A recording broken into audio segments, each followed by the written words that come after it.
Hello everyone and welcome back to Galacticraft. I'm going to move my mic up. I apologize.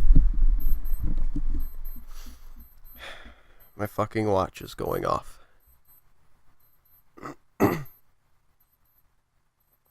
Let's wait for the interrupting watch. So it chose to go off right as I said hello. If you would like to skip to the part where the watch is not going off, go about 45 seconds ahead of where we're at right now. I'll wait.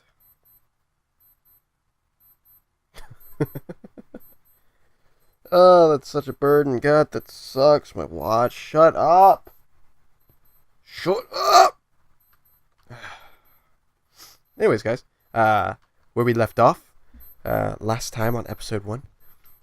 We had just started building a house. We were talking about, what were we talking about? Copyright issues with Total Biscuit and NerdCube, as well as myself, possibly, if I were to end up doing the video, which I was planning on to, but now that I've heard about it, far from it. Hey, everybody, welcome to the part where the watch is not beeping. It is beautiful.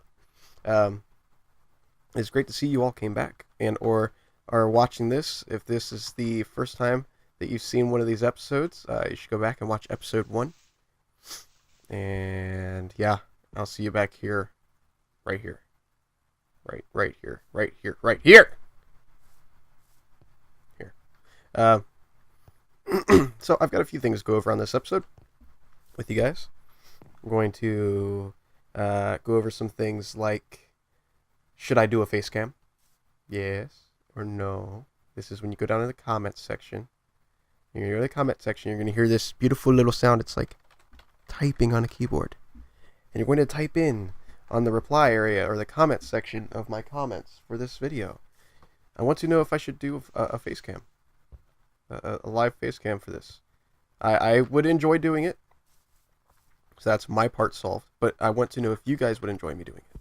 I want to be sure that my viewers are enjoying the face cam. I don't want you guys to have to watch my ugly face and be like, what the fuck am I looking at?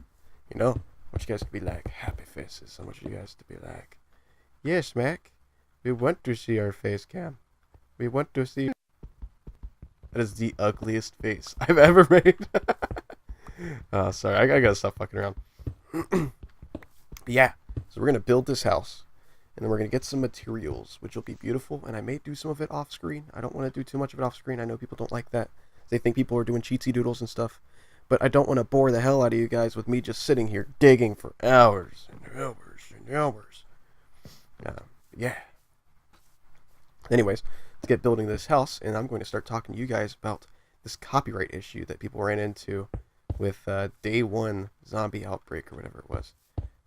So it turned out that when Total Biscuit and NerdCube tried to do videos over the game, they had a copyright infringement issue with the video game. And the whole issue started with the fact that they were clearly stated that people could make videos of their game, but instead they retaliated, they being Wild something games, I don't even know what they are.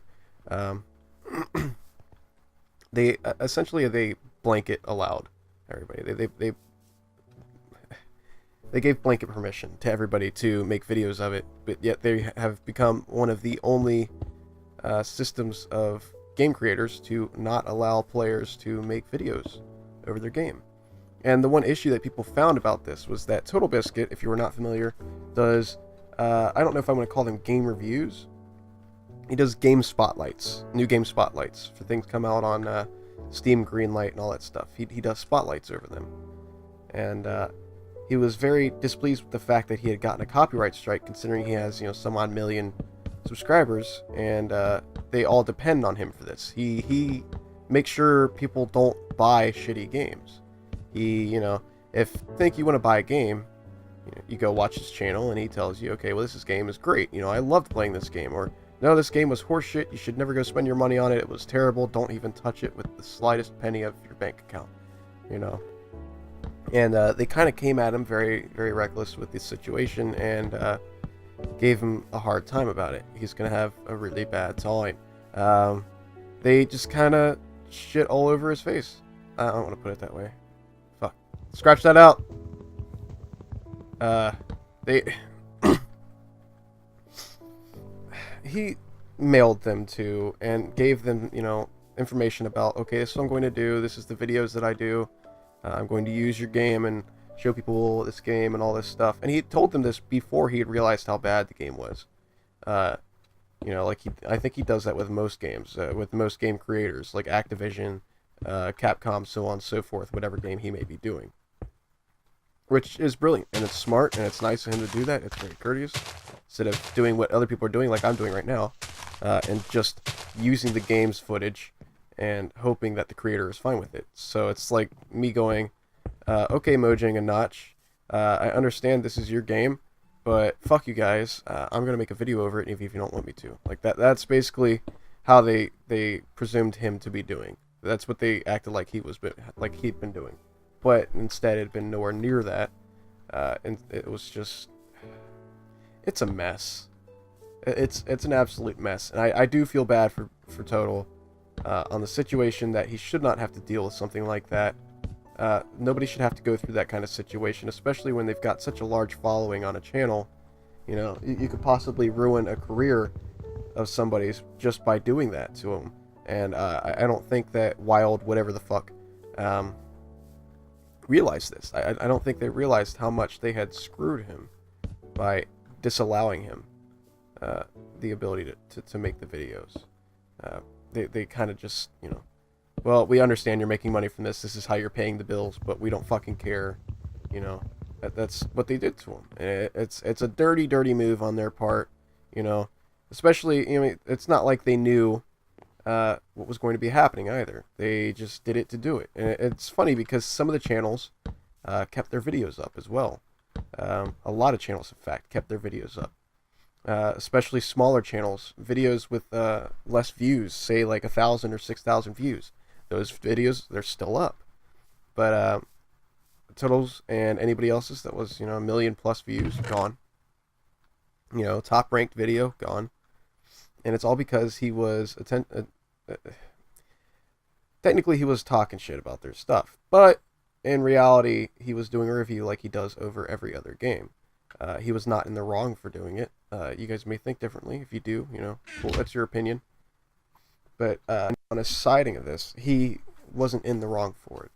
He did what he does for his videos. He did what he do. He did what he does for his videos, and that's that. And they screwed him. And it's terrible that a company of that size can so easily manipulate the YouTube marketing and the way that the copyright infringes and all this stuff work. It's a real shame that they can make that happen so easily without even trying. They just give the word once and they're like, oh, hey, by the way, this is our game. We don't want that footage up. They essentially have manipulated YouTube, and they manipulated Google and everything about them and their copyright testing and all that stuff. I a while back did the playthrough of Hitman Absolution, but if anybody notices, there is no episode 2. And the reason for that is Square Enix, or whoever the hell it is that made Hitman, they decided to put a copyright strike on my video. The problem was there was no music in it. The only audio was me talking and the background music, or the background game sounds. There wasn't any music from the game. And it never saw the logo. The logo was never seen on that video, yet I ended up with a copyright strike. And that's what I mean. It's things like that irritate the hell out of me, because I can't see myself being considered in the wrong for that situation, yet they could. So they pulled the video very quickly. It's just, it's total manipulation. And I feel like something... I have such a small channel, and you guys know that. I mean, if you're looking at it right now, I don't have very many subscribers as compared to, Tobuscus, or the Yogs Cast, or Sky Does Minecraft. They're all in the fucking millions, and I'm not even at 10,000. I'm not even at 5,000. Hell, I'm barely at I'm not even at 2,000 at this point. It might be at some point here in the near future if you're watching this after I've hit 2,000. Thank you for watching after I've hit 2,000. I love you. If you're watching this before I've hit 2,000, thank you for watching this. You're helping me get to 2,000. I have a small channel, and the channels can get stepped on so easily by these big companies because the small channels have no options in people to go to when they get a copyright strike. You know, if I get a copyright strike, but it's deemed unruly copyright strike, I guess is the way to put it. Something that, you know, it's something that shouldn't have happened to me. I can't say anything about it. I can't do anything about that. You know, there's never anything that I can do to affect that situation simply because I have such a small channel. I can't go, hey subscribers, don't go buy this game. I can't say, hey subscribers, go and post here and, you know, show everybody how terrible of a site this is. I can't do that. I barely have, what is it, 1,671 subs right now. And I half of them are barely active. You know, the other half, I'd say there's maybe a quarter that are active. The other 3/4, you know, they're there every so often, but they're not the ones that kind of live on YouTube. You know, a lot of people don't live on YouTube, so they're not on here seeing my videos when they come out. You know, it takes them a week or so until they can see it because, you know, it takes them a while to get onto YouTube. It just, you know, I don't know. I find it to be a huge issue with some of this stuff. I feel like people get screwed big time when it comes to those situations, and I just feel really bad for the smaller channels as well as myself and the bigger channels. Like, I feel bad for the small channels because they get stepped on, but the bigger channels, I mean, think about it. It's got to be horrible for them because they've got millions and millions of followers, and they've just put out one of their best videos that's gotten the most views and likes and so on and so forth that they've ever had on their channel, yet they've got to remove it because of a copyright strike that's not even over something that's copyright. Total got copyright over something, and after doing the video, and he had to remove that. I believe Nerd Cubed got a copyright strike for a video just simply talking about the game. He never even showed any bit of the game. Rooster Teeth had an issue where they did a review over the new Pokemon XY or whatever, and a part of the trailer in their 3-hour podcast or whatever it was, they got a copyright strike for that. For a positive trailer. It's not like they were even talking anything bad about it. It's just a positive trailer. Like, okay, this is a cool game, guys. You go check this out. That kind of stuff. They got a strike for that. It just, I mean, that's what I'm saying, guys. It's like, it's terrible how easily a company can manipulate that over, you know, saying that this is their material, their work. You know, YouTube is a marketing, video production bit of business. It happens like that, and that's where the partnerships came from. You know, partnerships were made so that people could post things that were copywritten, but that are, you know, of value to others. You know, we make these Minecraft videos so you guys have something to watch and enjoy, even though that the Minecraft game itself is copywritten. The name is copywritten, the game is copywritten, you know, but we can still play it, we can still do videos, because one, it's giving the creators and owners more purchases towards their game because people buy it more because they see more about it, and it's widening their it gives them more of a name, and it just people irritate me. Anyways, we're getting to the end of this episode, and I've been ranting, and I'm so sorry. Anyways, I hope I haven't bored the hell out of you guys too much. I'm hoping you guys are enjoying this so far. I just broke my pick. That would be a great time to stop. It's right there. I've just broken my pick. Yeah, I hope you guys are enjoying this.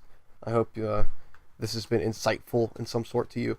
Like I said, if you guys think I should use a face cam, let me know. I believe episode 4 will probably come out about the time that I stop taking collection of if I should get face cam or not. And at which point we can have me having a face cam or not. I'll finish the house. I'd collect cobble, in case you guys were wondering. I was building a staircase down to a mine. I'll have it at some point. But yeah, that's where we're going at that. Anyways, guys, when I come back, we'll finish the house. We will put the rest of the shit in these chests. We will find some awesome stuff. We'll look at some recipes. We'll figure out what we need to get into space, and we'll fucking go to the moon. One day, audience. One day. Bang!